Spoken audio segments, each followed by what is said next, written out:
오늘 말씀의 제목은요, 이겨야 천국이다 입니다. 이겨야 천국이다. 이기는 자, 승리하는 자, 이 제목이 이제 제가 정말 1년에 한두 번 꼭 그 말씀을 통해서 다시 한번 보게 되는 그런 제목입니다.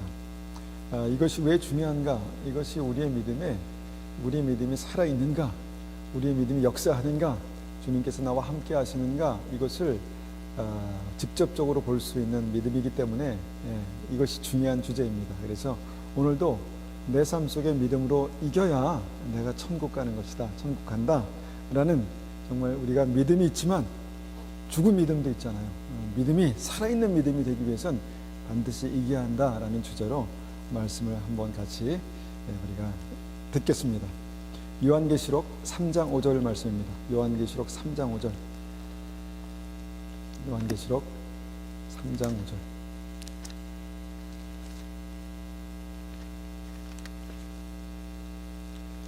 위에 앞에 찾아드렸지만 우리가 한번 성경을 좀 펴놓고 보겠습니다. 요한계시록 3장 5절입니다.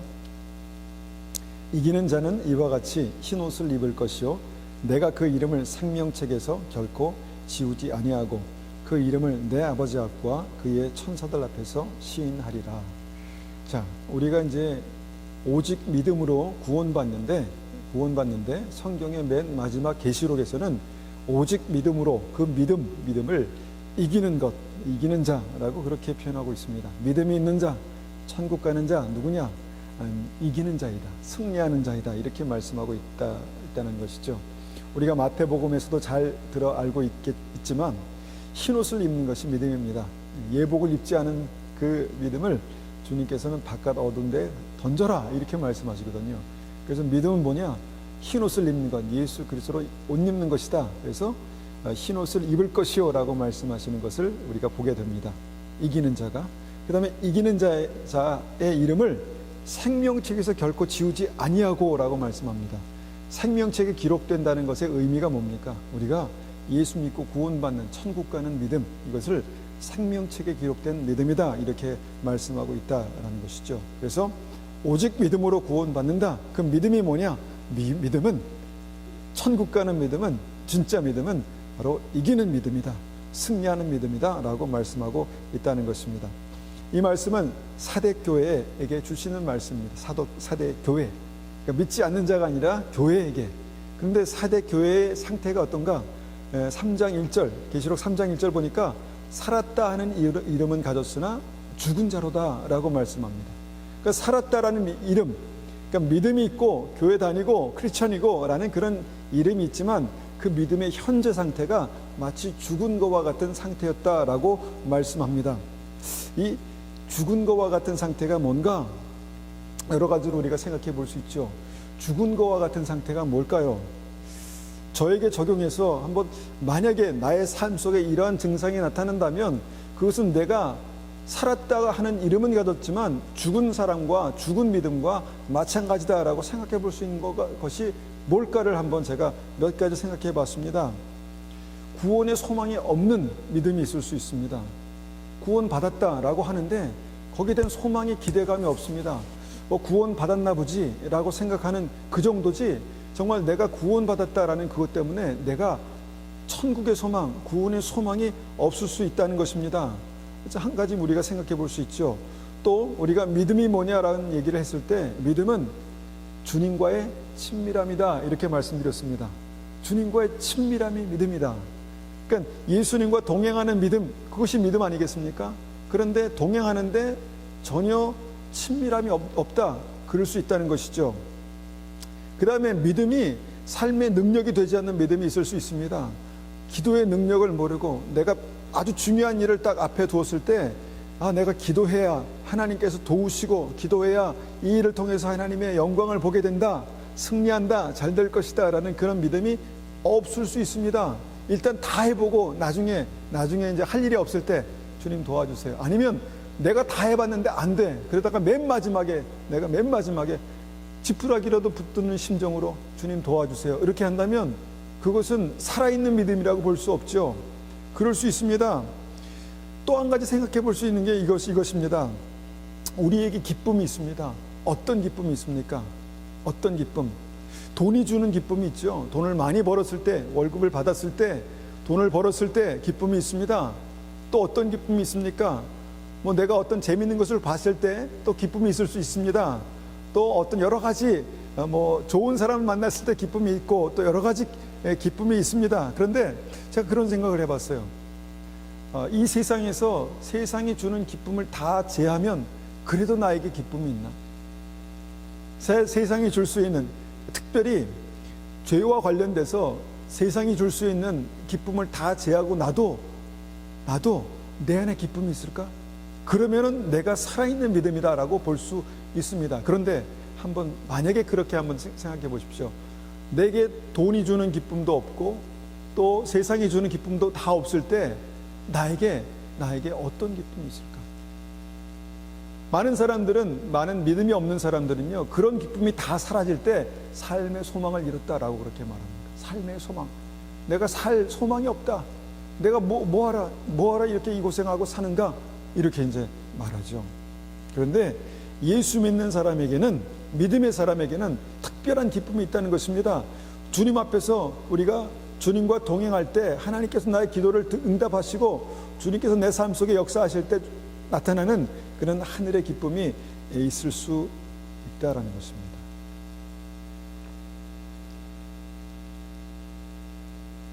여러 가지 그런 이유로 우리가 한번 정말 나에게 믿음이 있나, 나에게 생명이 있나, 나에게 구원이 있나라는 것을 보게 되는데 사대 교회의 교인들에게는 그것이 없었다는 것입니다.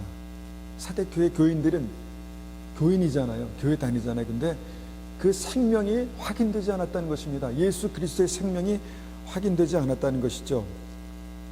그래서 죽은 믿음을 가지고 어떻게 하라는 말씀인가? 이 요한계시록 3장 2절에서는 이렇게 말씀합니다.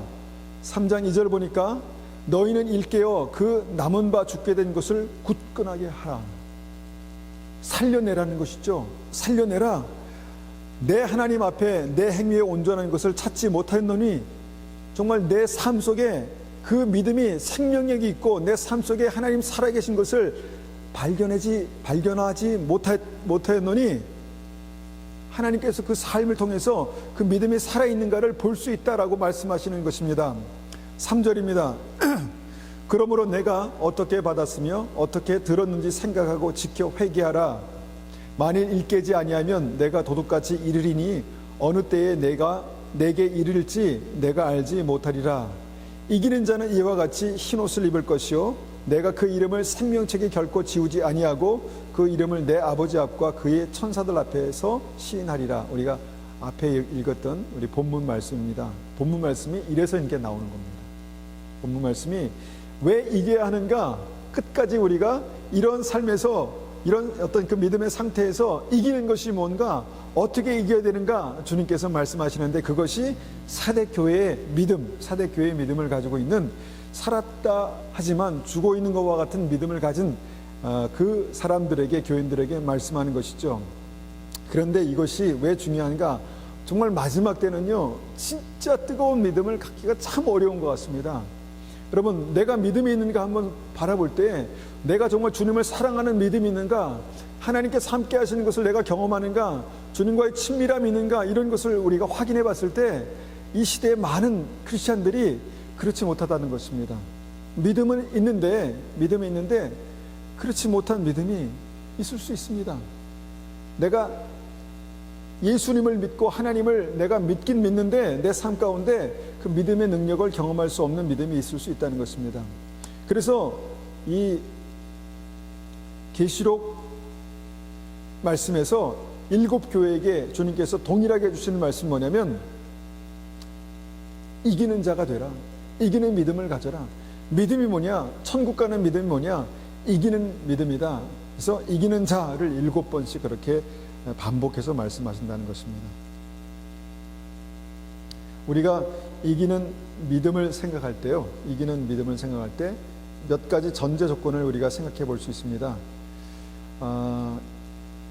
이 믿음에는요, 그러니까 이긴다는, 승리한다는 말을 했을 때 뭔가 싸움의 대상이 있다라는 것을 생각해 볼 수 있잖아요. 싸움의 대상이 있습니다. 그 싸움에서 이기는 것이죠. 싸움의 대상이 있습니다. 그리고 또 뭡니까? 그 대상과의 싸움이 있다는 것입니다. 그러니까 적이 있고 그 적과의 싸움이 있고, 이 두 가지를 생각해 볼 수 있습니다. 믿음이 있으면 이 적과의 싸움에서 이긴다, 이렇게 말씀하는 것이죠. 적이 누굽니까? 적이 누군가요?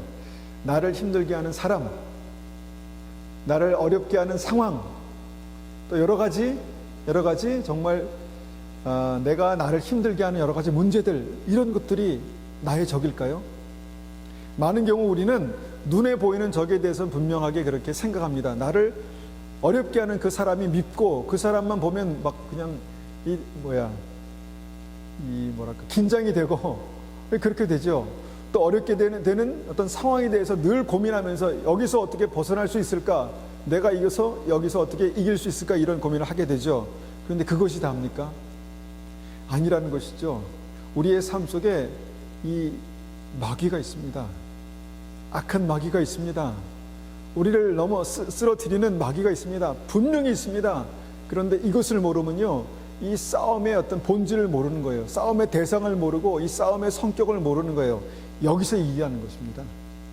그리고 믿음이 있으면 반드시 여기서 이기게 된다는 것입니다. 그렇다면 이 믿음의 싸움에서 이기려면 뭐가 필요할까를 생각해 봅니다. 두 가지가 우리가 생각해 볼 수 있는데, 두 가지, 이 싸움에서 이기려면 무엇이 있어야 할까? 첫 번째는 힘이 있어야 이깁니다. 싸움에서 이기려면 힘이 있어야 이기죠. 능력이 있어야 이기죠. 그렇지 않겠습니까? 그래서 이 힘을 이제 능력이라고 말하고 또 권세라고도 말합니다. 믿음의 권세, 기도의 능력, 힘, 권세라고 말하죠. 이 힘이 있어야 이깁니다. 두 번째 뭐가 있어야 이길까요? 전략이 있어야 이깁니다. 전략. 그러니까 어떻게 싸울 것인가? 내가 주먹으로 싸울 것인가? 아니면 어떤 계책으로 싸울 것인가? 아니면 어떤 도구로 사람을 통해 싸울 것인가? 전략이 있어야 되죠. 이 브레인이 있어야 됩니다. 브레인. 다시 말해서 머리가 있어야 된다는 것이죠. 머리를 써야 이길 수 있습니다. 첫 번째는 힘이 있어야 이기고, 두 번째는 머리가 있어야 이길 수 있습니다. 그렇지 않겠습니까? 여러분, 곰하고 사람하고 싸우면 누가 이길까요? 어떻게 싸우냐가 문제죠. 어떻게? 곰이 힘이 있죠.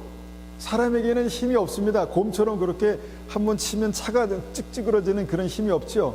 그런데 사람에게는 힘이 있습니다. 곰이 꼼짝 못하는 힘이 있죠. 힘을 어떻게 쓰느냐가 이제 문제죠. 왜냐하면 사람에게는 지혜가 있습니다. 전략을 짤 수 있는 지혜가 있기 때문에 곰을 이기는 것이죠. 두 가지가 필요합니다. 힘과 머리가 필요한 것이죠. 우리가 이제 이것을 이제 생각해 보면서 신약의 히브리서에서는 구원받는 믿음이 뭔가에 대해서 우리가 이제 어떻게 말씀하시는가에 대해서 우리가 이제 여러 차례 말했는데, 이제 그 믿음에 대해서 과거 이스라엘 백성들이 출애굽하여서 가나안에 들어가는 믿음을 우리의 믿음과 그렇게 동일하게 그렇게 말씀하십니다. 히브리서에 보면은 자, 이렇게 말씀합니다. 히브리서 3장 19절 보니까 이로보건대 그들이 믿지 아니함으로 능히 들어가지 못한 것이라. 그들은 출애굽한 이스라엘 백성들입니다. 그들은 왜 못 들어갔나? 믿지 아니함으로 들어가지 못한 것이다. 이렇게 말씀합니다. 믿지 아니함으로 들어가지 못했다. 그 다음에 4장 2절 보면 이렇게 말씀합니다. 그들과 같이 우리도 복음 전함을 받은 자이나. 자, 그들과 우리를 믿음에서 동일시하는데, 그들과 같이 우리도 복음 전함을 받은 자이나 들은 바 그 말씀이 그들에게 유익하지 못한 것은 듣는 자가 믿음과 결부시키지 아니함이라. 좀 복잡하지만 믿음이 없었다라는 것입니다. 믿음이 없었고 믿음이 있었고, 이 믿음의 차이 때문에 그들이 복음을 들었지만, 하나님을 보았지만, 하나님을 만나고 주님께서 인도하셨지만 믿음에서 실패했다, 그렇게 말씀하는 것이죠. 그 결과적으로 이스라엘 백성들은 홍해를 가르시는 하나님의 전능하심을 보았습니다. 또 광야에서 메추라기와 만나를 공급하신 하나님의 능력을 보았고, 구름 기둥과 불 기둥으로 인도하신 하나님의 인도하심을 받았지만 결과적으로 실패했다는 것입니다. 여러분, 말이 됩니까? 하나님의 능력을 경험한 사람들이, 하나님의 공급하심을 경험한 사람들이, 하나님의 인도하심을 경험한 사람들이 히브리서 3장에서는 믿음에서 실패했다, 천국까지 못했다, 이렇게 말씀하는 것이죠. 그런데 어떻게 우리가 이것을 앞에 있는 말씀과 연결해서 생각해 볼 수 있는가? 그들의 믿음이 어느 순간에 죽었다는 것입니다. 그들의 믿음이 어느 순간에 죽었다는 것입니다. 그들의 믿음이 어느 순간에 승리하는 믿음이 아니었다는 것입니다. 처음에는 승리했습니다. 애굽을 물리치신 하나님을 보았고, 또 홍해를 건넜고, 광야에서 주님의 인도하심을 보았고, 또 하나님의 인도하심을 따라갔습니다. 어느 순간에 승리했지만 어느 순간에 가보니까 그들의 믿음이 죽어 있었다, 이렇게 말씀하는 것이죠. 그래서 결과적으로 그들이 믿음에서 실패한 것이다. 다시 말하면 마지막 순간 가나안 땅 입구에서 그들이 승리하지 못했다, 실패했다, 천국에 들어가지 못했다, 살아있는 믿음을 갖지 못했다, 이렇게 말씀하는 것이죠. 그렇다면 이제 이 이스라엘 백성들의 그 역사를 통해서 정말 우리가 이 싸움에서, 믿음으로 싸움에서 이기는 그 승리하는 믿음을 가지려면 어떻게 해야 되는가 한번 우리가 생각해 보기 원합니다. 자, 승리하는 믿음을 가지려면 두 가지가 있어야 된다고 말씀드렸죠. 처음에는 힘, 그 다음에는 머리가 있어야 되죠. 자, 그러면 첫 번째 승리의 조건, 힘을 한번 생각해 봅니다. 자, 어떤 힘인가? 어떤 힘인가요? 승리를 위해서 하나님의 힘이 필요합니다. 하나님의 힘. 그렇죠? 하나님의 힘, 하나님의 능력이 필요했습니다. 그렇지 않습니까? 믿음이 승리하려면, 우리가 믿음에서 승리하려면 하나님의 능력이 필요합니다. 자, 그러면 이스라엘 백성들에게 하나님의 능력이 없었습니까? 믿음에서 실패한 이스라엘 백성들에게 하나님의 능력이 없었습니까? 있었습니다. 하나님께서 함께 하셔서 그 강대국 이집트의 종으로 있는 그들을 하나님께서 건져내셨습니다. 능력으로 건져내셨습니다. 기적을 보았습니다. 하나님의 능력을 통해서 주님께서 홍해를 가르치고, 또 그 능력을 그들이 직접 보았습니다. 경험했습니다. 하나님의 능력이 그들과 함께 했다는 것이죠. 능력이 있었습니다. 힘이 있었잖아요. 전능하신 하나님께서 그들과 동행하셨고, 그들과 함께 하신 하나님의 능력을 그들이 경험했고, 힘이 있었단 말이죠. 그런데 문제는요, 가장 중요한 순간에 가장 중요한 힘이 없었습니다. 그것이 뭐냐? 가나안에 들어가기 직전에, 다시 말하면 천국에 들어가기 직전에 승리를 위한 그 힘, 능력이 역사하지 않았다는 것입니다. 이것이 오늘 말씀의 굉장히 중요한 키입니다. 자, 승리하는 믿음을 위해서 그 능력, 힘이 역사하지 않았는데, 그 말이 무슨 말이냐? 하나님의 능력이 함께 있는데, 사실 그들에게 힘이 있었는데요, 힘이 없었습니다. 무슨 말씀입니까? 힘이 있었는데 힘을 사용할 수가 없었습니다. 뭐 이런 예죠. 정말 우리가 드릴로 이 쇠라도 이렇게 구멍을 뚫을 수 있는 그런 힘이 있지 않습니까? 그런 드릴이 있습니다. 그 드릴을 가지고 구멍을 뚫려고 했는데 못 뚫었습니다. 왜 못 뚫었을까요? 스위치를 올리지 않았습니다. 스위치. 파워가 없었습니다. 그 능력이 있었는데 능력을 사용하지 않은 것이죠. 구원의 가장 중요한 순간에, 가장 결정적인 순간에 이스라엘 백성들이 가나안 땅에 들어가기 직전에 그 능력이 없었다는 것입니다. 자, 그것이 뭘까 하는 것입니다. 믿음에서 그것이 뭘까라는 것입니다. 이스라엘 백성들이 이길 힘은요, 그때 없었던 그 이스라엘 백성들의 그 믿음의 힘이 뭐냐? 이 힘은요, 자기 자신을 이길 힘이 없었습니다. 자기 자신을 이길 힘이 없었습니다. 구체적으로 말하면 자기 자신의 내면의 두려움을 이길 힘이 없었습니다. 이스라엘 백성들이요, 하나님께서 함께 하셨고 그들이 하나님께서 함께 하신다는 것을 믿었습니다.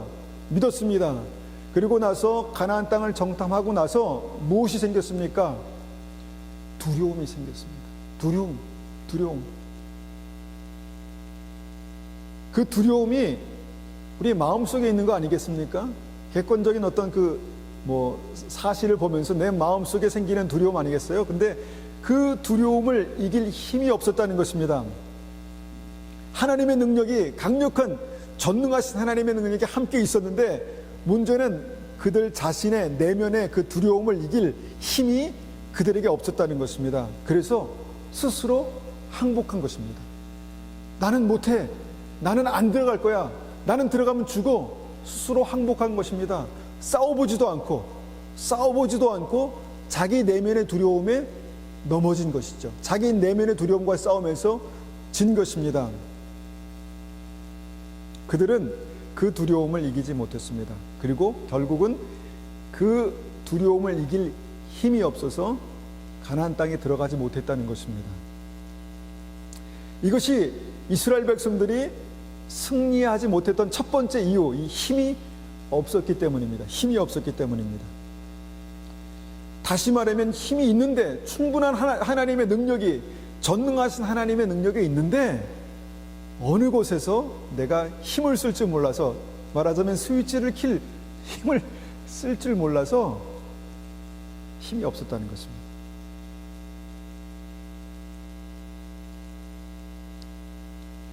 그래서 우리가 보게 되는 것은 뭐냐면, 이 말씀을 통해서 보게 되는 것은, 우리도 우리의 내면에 있는 두려움을 이길 힘이 없으면 하나님의 능력이 역사하지 않습니다. 이것을 우리는 다른 말로 불신앙이라고 합니다. 불신앙. 많은 사람들이 하나님을 만났습니다. 많은 분들이 하나님을 만났다고 말합니다. 하나님의 기적과 인도하심을 경험했습니다. 축복을 경험했습니다. 또 하나님과 동행했던 기억들이 있습니다. 그런 믿음의 흔적들이 있습니다. 그런데 결국은 결정적인 순간에 그 믿음에서 실패하는 이유가 내면에 있는 두려움을 이길 힘이 없었다라는 것이죠. 자, 우리가요, 요새 보니까 너무 큰 두려움들이 있습니다. 우리 인생에 대해서, 우리 미래에 대해서, 우리 삶에 대해서, 관계에 대해서, 어떤 일을 할까, 무엇을 할까, 어떻게 먹고 살까, 이런 두려움들이 있잖아요. 그런데 어느 순간 보면 그 두려움이 내 자신을 짓누르는 것을 보게 됩니다. 그 두려움의 무게가 점점 더 커지는 것을 봅니다. 그래서 그 두려움 때문에 눌려서 그 두려움을 압박을 받는 쪽으로 가지를 못합니다. 이스라엘 백성들이 그랬던 것처럼 한 발을 떼지를 못하는 것이죠. 그럴 수 있다는 것입니다. 자, 우리 마음속에 있는 두려움이 무엇입니까? 여러분, 이것이 우리의 믿음의 싸움의 가장 중요한 포인트입니다. 이스라엘 백성들이 이 두려움, 자기 자신의 내면에 있는 이 두려움을 이길 힘이 없어서 믿음을 포기했습니다. 이 시대도 마찬가지입니다. 많은 사람들이 이 내면의 작은 두려움, 이 두려움을 이기지를 못해서 믿음에서 뒷걸음질 치고 있습니다. 뒤로 물러나고 있습니다. 현실 속에서는 그 믿음의 역사를 경험하는 것이 아니라 그 믿음의 역사에서 뒷걸음질 치고 있다는 것입니다. 우리의 내면의 두려움을 이길 힘이 없으면 하나님의 능력은 역사하지 않습니다. 이것을 우리가 불신앙이라고 말합니다. 여러분, 내면에 내 자신을 이길 힘이 없으면 이 내면의 두려움이요, 우리를 끌고 다닙니다. 왜 이랍니까? 굶어 죽을까 봐 일하는 거죠. 왜 일합니까? 내 미래가 불안정하니까, 불확실하니까 일하는 것이죠. 충분히 그럴 수 있습니다. 왜냐하면 많은 사람들이 그렇게 살기 때문에. 그런데 이것이 두려움이 돼서 여기 끌려간다니까요. 인생이 이 두려움에 끌려다닙니다. 그러면 끝까지 그 두려움에 끌려가다가 어떻게 되겠습니까? 믿음에서 떠날 수 있다는 것입니다. 결정적인 순간에 믿음에서 믿음을 포기할 수 있게 있을 수도 있다는 것입니다. 이 두려움의 끝을 잡고 있는 그놈이 바로 마귀입니다. 우리 인생에 큰 두려움을 주는 그 두려움의 끝을 잡고 있는 놈이 마귀입니다. 여러분, 이 싸움에서 이기기 위해서는 내 내면의 두려움을 이겨야 합니다. 그 두려움의 끈을 끊어버려야 하는 것이죠. 이것이 내가 내 자신을 이기는 것입니다. 믿음으로 내 자신을 이기는 것입니다. 여러분, 어떻게 하면 내 자신, 내 내면에 있는 그 두려움이 가득한 그 자아, 그것을 이길 수 있을까요? 여러분, 제가 제 삶을 조용히 돌아보면서 그 제 내면에 있는 두려워하는 자아를 보니까 그 상태가 어떤 상태인가 이렇게 보면은 아무 능력도 없으면서 고집만 세더라고요. 내면에, 그러니까 우리의 내면에 있는 그 두려워하는 자아를 가만히 들여다보면 아무 능력이 없어요. 답이 없어요. 그러면서 고집만 셉니다. 이것이 자아입니다. 이것이 자아. 그 자아가 이 두려움이라는 것을 꼭 붙들고 놓지를 않습니다. 어떻게 이것을 이길 수 있습니까? 바로 그것이 예수 그리스도의 십자가에 두려움을 못 박는 것입니다. 두려움을 포기하는 것입니다. 두려움을 꽉 잡고 있는 그 자아를 십자가에 못 박는 것이죠. 능력은 없는데 고집세고 약해 빠져서, 그런데 계속 주인 행사를 하겠다고 하는 그 자아를 십자가에 못 박는 것입니다. 여러분, 승리가 복잡하지 않습니다. 승리가 단순합니다. 큰 능력, 하나님이 능력이 없어서, 하나님 나를 사랑하시지 않으셔서 여러분 지는 것이 아닙니다. 나를 두려워하는 그 두려워하는 그 자아를 십자가에 못 박으면 승리할 수 있습니다. 두려워하는 그 자아를 예수 그리스도의 십자가에 못 박으면 승리할 수 있습니다.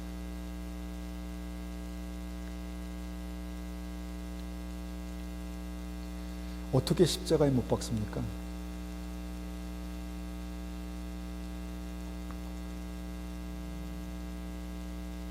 어떻게 십자가에 못 박아야 합니까?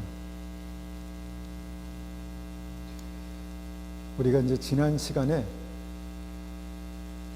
우리의 눈과 귀와 입이 우리의 영이 살아있는지, 우리의 영이 죽어있는지를 볼 수 있는 어떤 그런 기준이 된다, 이렇게 말씀드렸죠. 영혼, 육체의 눈과 보는 시각, 무엇을 듣는가, 듣는 성향, 말하는 입, 이것을 보면 그가 살아있는 사람인가, 믿음이 살아있는 믿음인가, 죽어있는 믿음인가 라는 것을 볼 수 있다는 것입니다. 어떻게 십자가에 못 박아야 하는가? 이스라엘 백성들이 가나안 땅 앞에서 이렇게 말했습니다. 나는 스스로 볼 때 메뚜기와 같았다. 나는 스스로 볼 때 내 자신을 객관적으로 보니까 나는 메뚜기와 같았다. 아주 객관적으로 그렇게 말하고 있죠. 그렇게 객관적으로 보고 있습니다. 여러분, 그것을 십자가에 못 박아야 합니다. 내가 정확히 봤다는 거예요. 내가 보니까, 내가 가나안 땅에 들어가서 그들을 직접 보니까, 그들과 나를 직접 비교해 보니까 나는 스스로 메뚜기와 같았다라는 것을 말로 그렇게 하게 됩니다. 그러면 그 시각을, 그렇게 보는 내 시각을 십자가에 못 박아야죠. 그렇게 보지 말아야죠. 그렇게 생각하지 말아야죠. 그렇게 말하지 말아야죠. 근데 이게 안 된다는 것입니다. 이것을 십자가에 못 박아야 합니다. 내가 보는 그 시각, 믿음의 눈으로 보지 못하고 자꾸 인간적으로 보고, 믿음의 눈으로 보지 못하기 때문에 믿음으로 말하지 못하는 그 입을 예수 그리스도의 십자가에 못 박는 것입니다. 나는 스스로 메뚜기와 같았기 때문에 메뚜기와 같을 수 있습니다. 그럼 어떻게 말합니까? 나는 스스로 볼 때 메뚜기와 같았다. 메뚜기와 같으니까 메뚜기 같았다고 말하겠죠. 그러면 어떻게 합니까? 그래서 주님, 나는 절대적으로 하나님이 필요합니다, 이렇게 말하면 되지 않겠습니까? 내가 정확히 보니까 나는 메뚜기였다. 나는 아무것도 아니다. 나는 하찮은 존재였다. 맞습니다. 그러면 어떻게 말합니까? 그래서 하나님이 필요합니다. 그래서 전능하신 주님께서 나를 붙드셔야만 내가 이길 수 있습니다. 또 간절한 믿음이 돼야 되지 않겠습니까? 바로 이것입니다. 이것이 십자가에 못 박는 것입니다. 전능하신 하나님께서 나를 자녀 삼아 주시면, 주님께서 내 인생을 붙드시면 나는 절대로 지지 않습니다. 절대로 패배하지 않습니다. 반드시 이길 수 있습니다. 문제는 주님께서, 하나님께서 나의 아버지가 되시는 믿음입니다. 철저한 신뢰죠. 주님께서 함께 하시면 반드시 이깁니다. 참 내 자신을, 제가 제 자신을 봐도 참 약하면서 고집스럽다, 아까 말씀드렸죠. 우리가 그렇습니다. 어떻게 약하면서 고집스러운 나를 십자가에 못 박을 수 있을까? 많은 사람들이 자기의 경험을 통해서 이렇게 말합니다. 이스라엘 백성도 이렇게 말했죠. 가나안 땅에 거하는 그 안악 자손을 보니까 철병거를 가진 무시무시한 사람들이었다. 철병거가 있으니까 철병거를 가졌다고 그렇게 말하죠. 그리고 그들은 정말 어마어마한 그런 이 전사들이었다, 이렇게 말하죠. 내가 보고 경험한 것을 말하면서 그것이 나의 삶 속에 두려움을 주는 것이죠. 그렇다면 여러분, 내가 보고 경험한 그 세상이 나를 끌고 가는 것입니다. 우리의 삶 속에 내가 보고 경험한 것이 마치 이스라엘 백성들이 가나안 땅에서 안악자서를 보고 그들의 철병거를 보고 나는 죽었구나라고 그렇게 말한 나의 세상의 경험들 있잖아요. 경험들.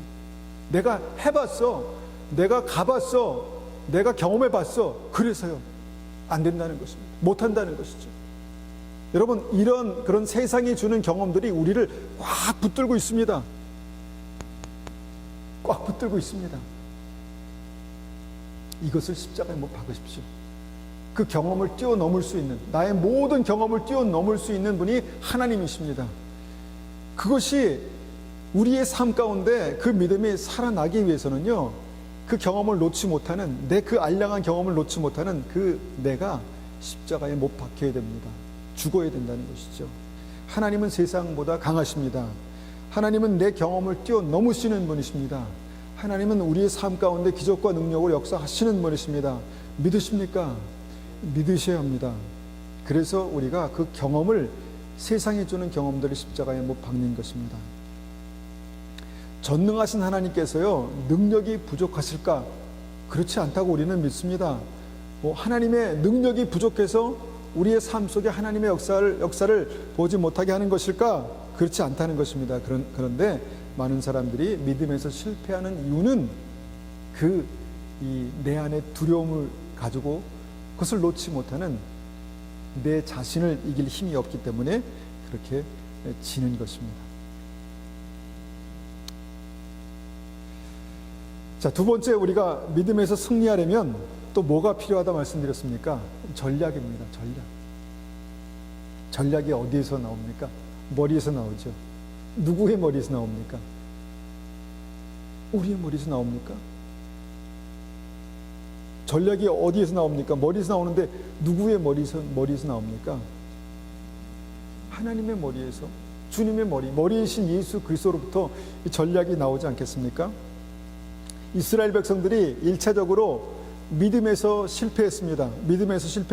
그리고 하나님께서 그들을 다시 광야로 보냈습니다. 그리고 40년 동안 다시 믿음에 대해서 훈련받았습니다. 40년 동안 훈련받아서 다시 여호수아의 세대가 이스라엘 백성들을 데리고 가나안 땅 입구에 다시 왔습니다. 그때 그들에게 두려움이 없었을까요? 어떻게 생각하십니까? 두려움이 없었을까요? 믿음이 있으니까, 40년 동안 훈련받았으니까, 주님께서 함께 하셨으니까 그들에게 두려움이 없었을까?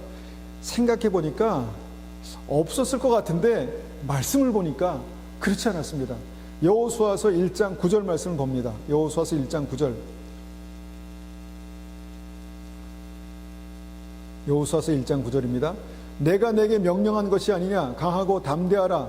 두려워하지 말며 놀라지 말라. 내가 어디로 가든지 내 하나님 여호와가 너와 함께 하느니라 하시니라.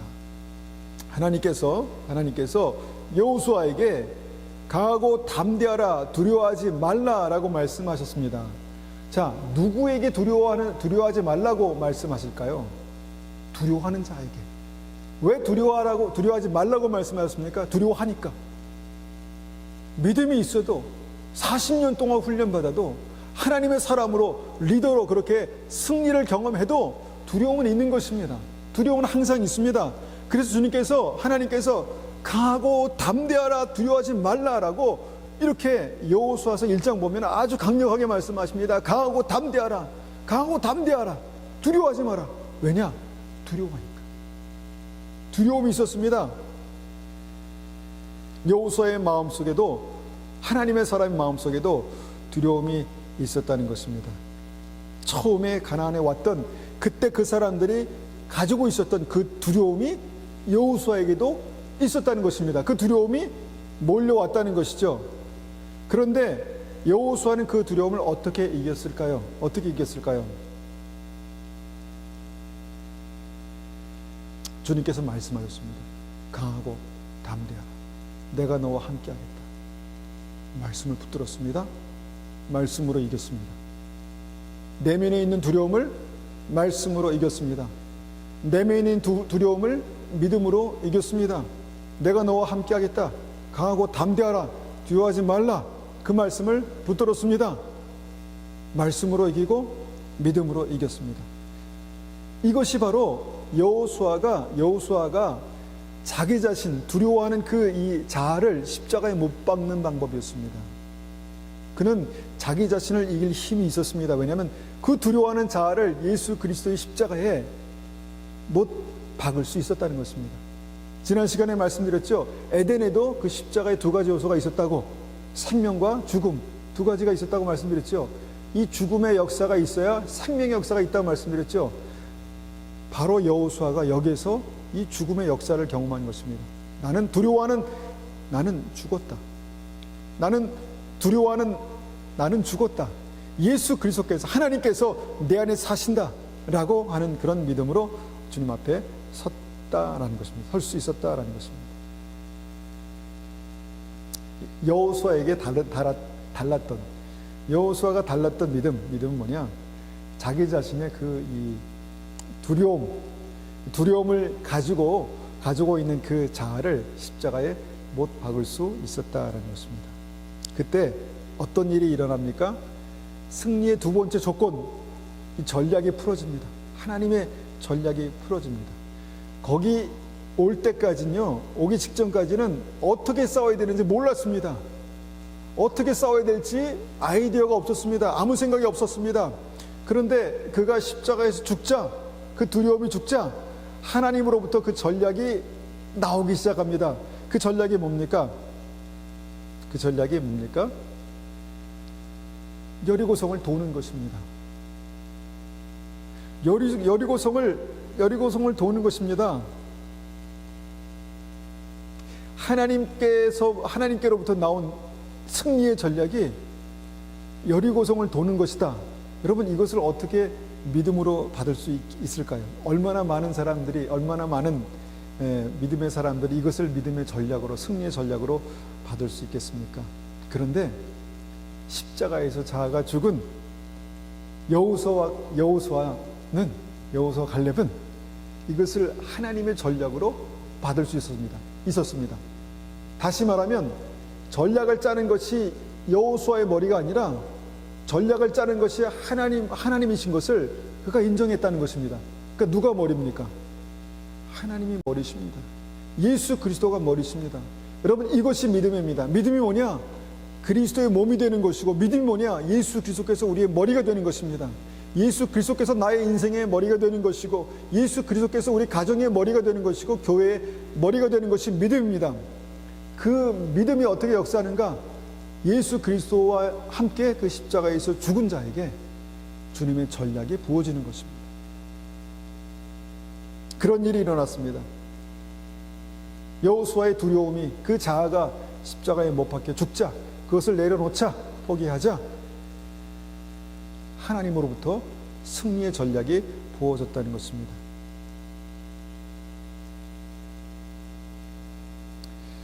여러분, 우리가 이제 많은 경우에 믿음이 있다고 하면서 요 순간, 요 중요한 포인트를 놓쳐버립니다. 중요한 순간, 중요한 포인트를 놓치는 거예요. 그래서 늘 두려움에 눌려서, 두려움 때문에, 미래에 대한 불안감과 두려움 때문에 믿음을 포기합니다. 믿음을 포기하니까 늘 이 머리로, 내 머리로 이 계획을 짜는 거죠. 전략을, 인생의 승리의 전략을 짜는 거죠. 실패하는 것입니다. 그것으로 아무리 짜봤자, 여러분, 내 머리로 아무리 잡았자 천국 가는 그 믿음을, 계획을 짤 수가 없습니다. 내 머리로 아무리 전략을 짜봤자 이 사단을 이길 수 있는, 마귀를 이길 수 있는 그 전략을 짤 수가 없습니다. 여러분, 이 싸움의, 궁극적인 싸움의 이 본질이 뭐라고 말씀드렸습니까?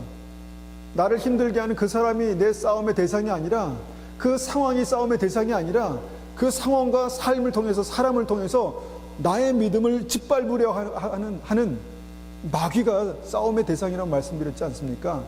여러분, 내가 왜 승리하지 못하는가? 이 전략에서 지기 때문에 그렇습니다. 두려워하지 말아야 될 것은 너무너무 두려워하면서 정말 주님 앞에서 정말 하나님의 전략, 하늘의 지혜를 받아야 될 그때에는 내 머리로 막 굴려서 그렇게 하니까 늘 실패하는 것입니다. 결정적인 순간에 스스로에게 지는 것입니다. 난 못해, 난 안 해, 할 수 없어, 이렇게 되는 것이죠. 자, 우리가 말씀을 정리해 봅니다. 단순합니다. 구원받는 믿음, 이 승리의 전략은요, 십자가에 나를 못 박는 그 힘과 그때 부으시는 하나님의 전략이 이 승리의 핵심입니다. 가장 중요한 때, 가장 중요한 순간에 우리는 두려움에 끌려다닙니다. 그런데 가장 중요한 순간에, 가장 중요한 때에 승리할 수 있는 방법이 십자가의 그 두려움을 못 박는, 십자가의 두려워하는 자아를 못 박는 힘과 그때 부으시는 하나님의 전략을 붙드는 것이 승리의 핵심이다라는 것입니다. 이스라엘 백성, 이스라엘의 첫 번째 왕 사울은 하나님께서 선택하신 사람입니다. 하나님께서 선택하신 사람이고 그에게 왕으로 기름 부으셨습니다. 그런데 그가 믿음에서 실패하고 지옥 갔습니다. 이스라엘 백성들처럼, 어떤 사람들처럼 선택해서 기름 부으심을 받았는데 믿음에서 실패해서 지옥 갔다는 것입니다. 그 첫 번째 그 실수의 이유가 뭔지 아십니까? 첫 번째 그 블레셋과의 싸움에서 적군에 대한 두려움을 이기지 못했습니다. 적군에 대한 두려움을 이기지 못했습니다. 하나님께서 함께 계시는데 적이 너무 숫자가 많으니까 믿음의 눈으로 보지 못하고 사람의 눈으로 보니까 너무 블레셋의 군대가 너무 많았습니다. 이 두려움에 휩싸이게 됐죠. 쌓이게 됐죠. 그래서 믿음의 균형이 순간 와르르 무너져 버렸다는 것입니다. 두려워하는 자기 자신에게 손들어 버린 것입니다. 이것이 첫 번째 실패고요. 두 번째 실패는 더 악권입니다. 싸움에서 승리했습니다. 전쟁에서 승리했습니다. 그런데 승리했는데 함께 싸웠던 동료들, 함께 생사를 같이 했던 그 동료들이 두려웠습니다. 특별히 말하면 그들의 말이 두려웠습니다. 하나님께서 그 전쟁에서 거둬들인 소나 양과 뭐 그런 것들을 다 죽여서 하나님께 제물로 드려라 라고 말씀하였는데 그들과 함께 싸웠던 그 동료들이 뭐라고 했습니까? 그 좋은 것을 왜 다 죽여? 왜 다 버려? 바보 아니야? 이렇게 말하니까 사울도 얼마는 죽였지만 좋은 것을 남겨둡니다. 자, 그가 그렇게 행동했던 이유가 뭡니까? 함께 싸웠던 동료들에 대한 그 말에 대한 두려움입니다. 우리가 살아가다 보면 다른 사람이 나를 어떻게 생각할까? 다른 사람이 나에게 뭐라고 말하나? 이게 굉장히 중요합니다. 왜 중요합니까? 그 사람의 말이 얼마나 영향력이 있습니까? 왜 그렇습니까? 두렵기 때문입니다. 그 사람들의 평가, 그 사람들의 말, 그 사람들의 시선, 특별히 나와 가까운 사람들, 나에게 영향력 있는 사람들이 두렵습니다. 사울이 그랬습니다. 그래서 하나님의 말씀에 순종하지 못했습니다. 두 번째 결정적인 실패의 원인도 사울 마음속에 있는 두려움이었습니다. 그 두려움을 이기지 못했습니다. 그래서 결정적으로 그 함께 싸운 사람들의 의견을 택했고 그들을 따라갔습니다. 두려움이 그 삶을 인도했던 것이죠. 그래서 결국은 그 인생이 승리하지 못했습니다. 믿음으로 승리하지 못하고 믿음으로 천국 가는 믿음을 갖지 못했다는 것입니다. 그렇다면 우리가 이 한 주제를 가지고 생각해 볼 때 우리의 믿음은 승리하는 믿음입니까? 우리의 믿음은 승리하는 믿음입니까? 정말 시도 때도 없이 불쑥불쑥 찾아오는 그런 내면의 두려움을 어떻게 처리하십니까? 이것을 하나님의 말씀 붙들고 이기십니까? 이것을 믿음으로 내가 주님과 함께 하면 내가 능히 뚫고 나가리라 라고 그렇게 말하면서 고백하면서 그렇게 주님 앞에 서십니까? 아니면 그 두려움이 오늘의 삶을 끌고 가고 그 두려움이 내일, 모레, 일주일의 삶, 1년의 삶을 끌고 갑니까? 여러분, 이것이 믿음이라는 것입니다. 이것이 믿음입니다. 그리고 이 믿음의 결정적인 이 실패의 원인이 바로 내 안에 나를 끌고 다니는, 나를 주장하는 두려움이다라는 것입니다. 여러분, 정말 많은 이스라엘 백성들이 다 바보가 아닙니다. 근데 그들은 천국 문 앞에서 믿음에서 실패했습니다. 사울 왕이 그 중에 하나님께서 너는 쓸만하다, 너는 왕으로 그렇게 사명을 감당할 만하다라고 택하셨습니다. 그 사람이 믿음에서 실패했습니다. 그 치명적인 원인이 바로 그 두려움이었다라는 것입니다. 여러분, 이 두려움으로 지금 나를 끌고 가려고 하는 놈이 마귀입니다. 두려움으로 나를 무너뜨리려고 하는 놈이 마귀고요. 그에게는 충분히 그럴 능력이 있습니다. 두려움만 내가 붙들기만 하면 충분히 나를 하나님의 생명에서 끊어버릴 수 있습니다. 말이 좀 그런데 두려움을 내가 놓지 못하면요, 사대 교인들처럼 될 수 있습니다. 믿음은 있다고 하지만 실상은 죽은 자로다, 이렇게 될 수 있는 거예요. 이스라엘 백성처럼 하나님이 살아계시다, 전능하시다라는 것을 경험하고 결정적인 순간에 그 믿음이 실패할 수 있다는 것입니다. 여러분, 우리가 이제 예수님의 비유를 자주 드는데 예수님께는 두려움이 없었을까? 예수님은 이 땅에 메시아로 오셨지만 우리와 똑같은 인간의 모습으로 오셨습니다. 그러니까 인간의 성정을 가진 하나님이셨습니다. 그렇기 때문에 하나님이시기 때문에 그분에겐 두려움이 없었을까? 여러분, 말씀 보면 충분히 예수님께도 두려움이 있으셨다는 것을 보게 되는 말씀이 있습니다. 그것이 마태복음 26장 38절, 우리가 잘 아는 말씀입니다. 38절입니다. 이에 말씀하시되 내 마음이 매우 고민하여 죽게 되었으니 너희는 여기 머물러 나와 함께 깨어 있으라 하시고 조금 나아가서 얼굴을 땅에 대시고 엎드려 기도하여 이르시되 내 아버지여, 만일 할만하시거든 이 잔을 내게서 지나가게 하옵소서. 그러나 나의 원대로 마옵시고 아버지 원대로 하옵소서 하시고. 우리가 잘 아는 말씀 아니겠습니까? 예수님께서 마음이 매우 고민하여 죽게 되었다, 이렇게 말씀합니다. 그런데 그 결정적인 이유가 십자가였습니다. 십자가. 만일 할만하시거든 이 잔, 이것이 십자가거든요. 이 잔을 내게서 지나가게 해 주십시오. 그냥 비껴가게 해 주십시오. 이렇게 고백하셨다는 것입니다. 이것이 어떤 종류의 두려움인지는 몰라도 우리가 느끼는 그런 두려움과 비슷한 두려움이라고 생각해 볼 수 있습니다. 그렇지 않을까요?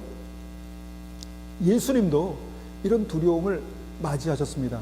이 땅에 발을 딛고 사는 모든 사람들에게는, 예수님을 포함해서 모든 분들에게 두려움이 임할 수 있습니다. 이렇게.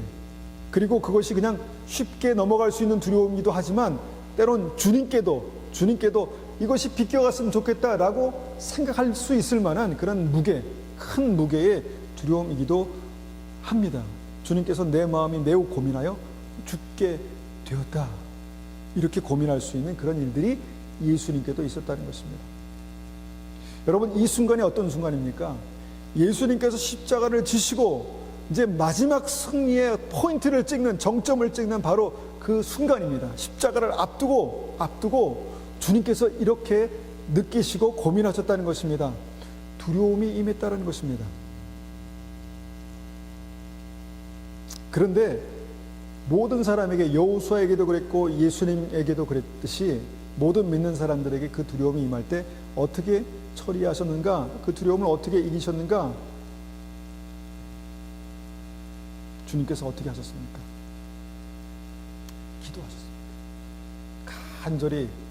예수님께서 그렇게 간절히 기도하실 필요가 있을까? 그냥 주님께서, 하나님께서 그 마음을 아시고 사명의 길을 걸어가는 주님께서 뭘 특별히 그렇게 기도할 게 있을까라고 생각하겠지만, 주님께서 땀이 땅에 떨어지는 핏방울이 될 때까지 간절하게 3번을 기도하셨다는 것입니다. 1시간씩 3번, 뭐 이렇게 생각해 볼 수 있겠죠. 그렇게 간절하게 기도하셨다는 것입니다, 주님께서. 그런데 그 기도 후에 예수님의 마음이 달라졌습니다. 예수님이 마음이, 생각이 달라지셨습니다. 아버지의 원대로 하옵소서, 이렇게 되었다는 것입니다. 그리고 십자가를 향해서 당당히 걸어가셨다는 것입니다. 여러분, 이런 과정이 모든 믿음의 사람들에게 있습니다. 자기 십자가를 지고 주님을 따라가는 과정이 있다는 것입니다.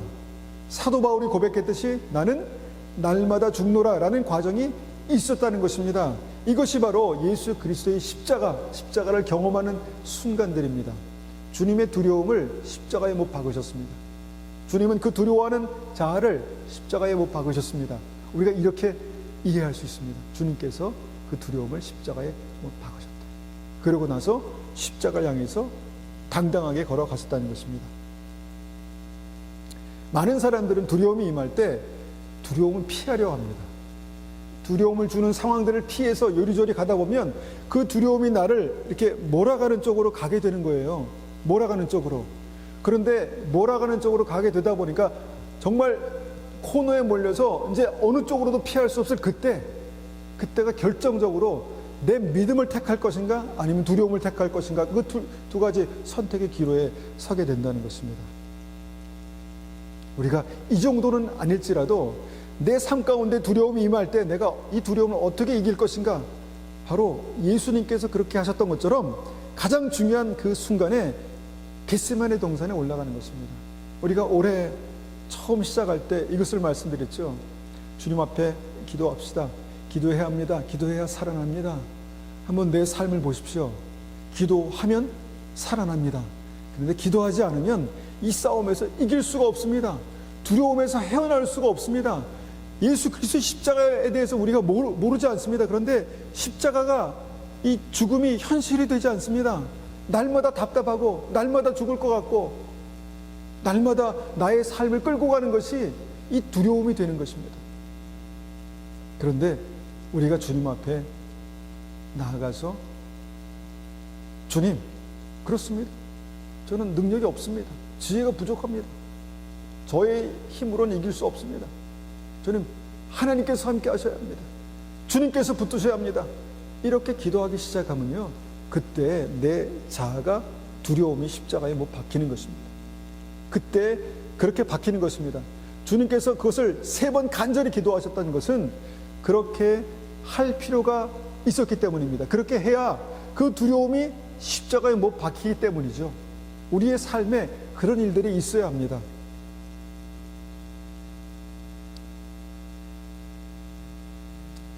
승리하는 믿음이 구원이라고 말씀드렸습니다. 서두에서. 여기에서 우리가 승리해야 합니다. 여기에서. 어떻게 살지, 뭐 먹고 살지, 내 앞의 미래는 어떻게 되지, 나의 삶의 이 고민은 어떻게 해결되지, 또 나는 어떻게 살아가야 될까, 늘 여기에 묶여 있으면요, 이 두려움에 묶여 있으면 이 두려움을 가지고 마귀는 끊임없이 나를 조종하고 나를 쓰러뜨릴 것입니다. 이 영적인 싸움에서 믿음으로 승리해야 합니다. 예수님조차도 결정적인 순간에 승리를 앞두고 그 믿음의 처절한 싸움이 있었던 것처럼, 여러분, 우리가 예수님과 같은 방식으로, 같은 방법으로 싸워야 합니다. 다른 방법, 다른 전략은 잘못된 거예요. 이미 두려움에 붙들려서 이미 끌려가고 있는 상태에서 오는 그 전략들은요, 잘못된 것입니다. 두려움이 없이, 두려움을 십자가에 못 박은 상태에서 내 머리가 아니라 하나님께서 머리이신 예수 그리스도로부터 나오는 전략이 우리의 삶 속에 믿음의 승리를 가져오고 믿음의 승리를 보게 하는 그런 믿음의 삶이라고 믿습니다. 그런 두려움을 이기는 믿음의 사람, 승리의 믿음을 가진 한 분 한 분이 되시기를 축원합니다. 우리가 한번 같이 기도하겠습니다. 이 말씀을 가지고 우리가 기도할 때는요, 오늘은 좀 이 자리도 참 좋은 것 같습니다. 멀리 떨어져서 있기 때문에 혹시나 우리의 마음 가운데 나의 삶에 나를 끌고 다니는 그 두려움, 정말 내 삶을 짓누르는 그런 두려움들이 있습니까? 그것이 영적인 싸움의 가장 중요한 포인트입니다. 주님, 이 싸움에서 내가 이기게 도와주십시오. 내 자신, 내 안에 있는 이 내면의 두려움을 이기고 이것을 십자가에 못 박고 이 두려움을 끝까지 놓지 않는 내 자아를 십자가에 못 박는 은혜가 있게 도와주십시오. 그렇게 한번 같이 기도하겠습니다. 기도하겠습니다.